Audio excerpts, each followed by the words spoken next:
Even Pedro's out back in his training field. Well, this is his flying area. Emily's putting him through his paces, getting ready for our guest, because everything kicks off again in March here at Icarus Falconry with our experience days. Emily just gulped. And this is probably almost our smallest bird here, and this guy here oh, he doesn't like me. This guy here is probably, as you've already know, one of the biggest stars here at the Falconry Centre, and probably almost the most memorable bird that these girls fly on our amazing experience days. Look at that, you don't need a glove for this guy, and I think that's one of the reasons. He's very tactile. You can touch on your bare skin, on your hands. Not even a falconer's glove sort of as a barrier against those talons. They're tiny. A very memorable thing, and unusual because he flies around on the ground a lot. He runs through his tunnel system, which at this time of year usually is full of snails, and we have to poke them out, or rather the girls sort out his little tunnel down here. It's a great hibernaculum for all the snails in the centre, it seems. They literally block up his tunnels. Let's see what he does. So he has a little routine where he goes through his tunnel, showing off his burrowing owl adaptations, and there he is. Long legs, because he's very much a ground animal in the wild. Prairie land species. Look at that. Pedro the burrowing owl, pretty much already back in his routine. Thanks, Emily. Wonderful. Hello, welcome back to the vlog. Now, yesterday I wasn't up here getting covered in absolute filth like I am today, working hard, getting stuff ready for the spring. It was 26 years, she'll be proud of me for knowing that, 26 years yesterday since Jackie and I first met, and just by pure chance she was off shift, so I thought, stay at home, well not stay at home, but let's do something together, something romantic. So I said to her, what do you fancy doing? She said, well, I'd like to take the dogs for a country walk, which we did. Of course, had a little bit of breakfast when we came back. I said, what do you want to do for today? I think I'll either take you maybe to a museum if it's raining, or indeed Stratford upon Avon, we could go to the butterfly farm, or maybe to somewhere like a nice sort of stately garden somewhere else to have a mooch around instead. A bit of romance, a bit of chilling out. Oh, she says, can we go and look around some charity shops? Really? So my reply to that was, pick a rundown town centre and I'll take you there. Ladies and their shopping. But anyway, I kind of took her somewhere where we could look around some antique shops and some charity shops, a little bit more at market. We went to Warwick. I didn't have time to go into Warwick Castle and see my good friend David Cater, the head falconer there, but we had a mooch around, and to be quite honest, have a look at these little things we got. Lovely picture, lovely print, real quality, really like it, already framed for about 14 quid or something. And Jackie collects Portmeirion because we like stuff, we don't like clutter, but we like stuff we can use. I like old stuff, even old tools, if I can use it. Practical kind of collectibles, I guess, maybe. So Portmeirion, if it breaks, it breaks, but she's got a lovely collection of that. We found a little gem there as well. So there you go, romance isn't dead. Enjoy the video.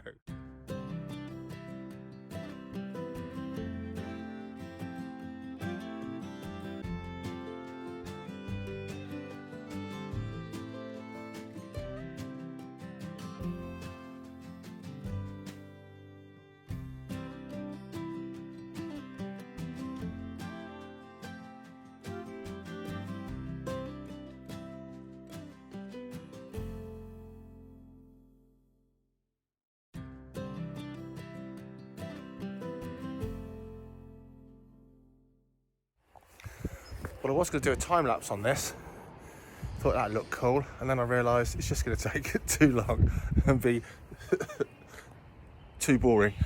But have a look, I'm going to show you as it goes. So we're getting there now.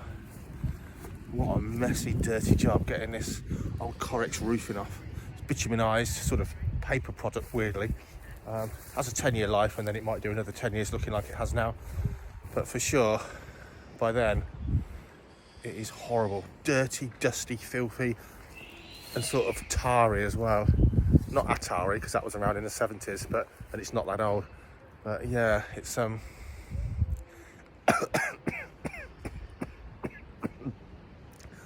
no, I'm eating it. It went down the wrong hole. I was going to show you all the queen wasps, absolutely riddled with queen wasps, hibernating and asleep under the layers of the roofing, all there.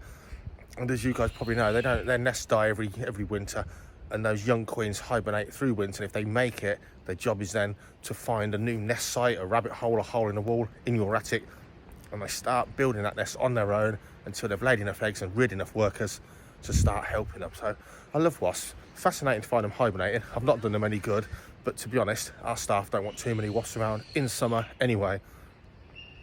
I need a cup of tea to wash that down with. Excuse me. Enjoy the rest of the vlog. Look at these guys, Neil and Neon. Neil and Neon. This is Neon here. Rats are clean, they're fun, they're funny, they're emotional, they're intelligent, they love you.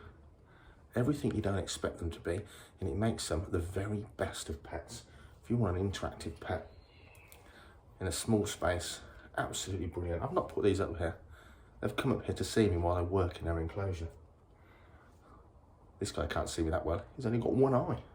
But yeah. Oh, he nipped me then. He's nipping my knuckle. Look at him. He's not biting out of aggression. He's literally, he can smell something on my fingers. Their eyesight's not brilliant. If it smells good enough to eat, they'll have a nibble to check it out. Kind of like a great white shark, only not the same. Anyway, I think I need some food. Get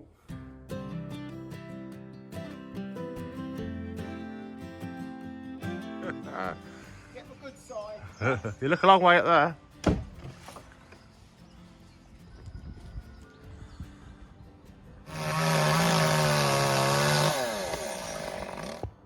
It's a shame to disturb any of these animals, really, isn't it? Lots of lacewings hibernating under here. But have a look over here. And here's one of those gorgeous queen wasps, which it's surprising just how many, oh, excuse me, how many I've actually found. But you can kind of see the carnage that I'm creating. So pretty much everything's sound, a little bit of wet rock, but hardly anything. It's pretty good timber. There's what's come off. There's what's coming off. Hey, light at the end of the tunnel on my last angle grinder blade, and that's really gonna pee me off if I don't get this job done today, because I've run out of blades until tomorrow. But we'll see, we'll see. And then the job of cutting down the metal sheeting and refitting, not today. Job done. And I'd say that is pretty much the hardest part of this job done. And I've been procrastinating on this job for at least a year, so I feel quite satisfied having done such a filthy, disgusting job. But the worst of it's done.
Fenton!